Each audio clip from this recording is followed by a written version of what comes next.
Good morning, everyone. Good morning. We welcome you to worship on a sunny day. Finally, at last, we can really see the sun. And I don't care how cool it is, it's good to see the sun. So we're glad to have you with us today as we worship. Can you believe it? On this last Sunday of October, it's within the greater church, also known as Reformation Day, when Martin Luther went and nailed his 95 complaints on the church's door. Our door is glass out here, so you cannot do that. And I've hid all the sticky notes. So we've taken care of that issue for us today. But I've been told to tell you, and I cannot qualify how this is evaluated, but if you're good today in worship, there is a treat for you as you leave.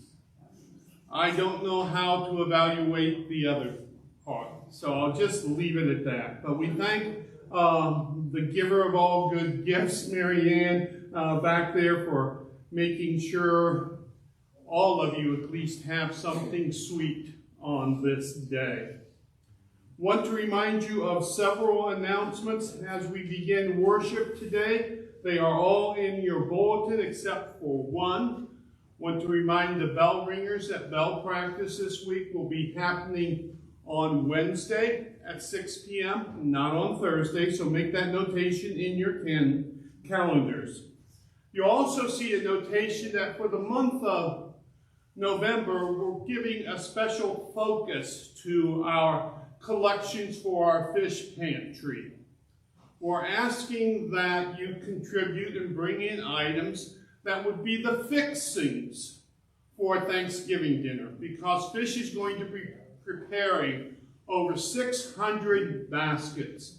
So I asked them what would help them the best, and they said really fixings for the meal. So that gives you a wide breadth of things you can purchase, but bring them, because as soon as that third Sunday hits, we'll want to load up Lee's car so she can get all of those food items over to the pantry on Monday so they can finish preparing all the baskets for distribution on Tuesday. So November is fixings month for Fish. Remind you of the opportunity, if you would like, to come to the church on Saturday morning and view our Sanka Fall Gathering. Yes, there'll be business items in part of that meeting, but there will also be a presentation by Reverend Robin Myers, who's an extremely dynamic speaker and writer, who will be talking about the church not only in the days of COVID, but emerging from COVID. What the feeling is of how the church is changing or needs to change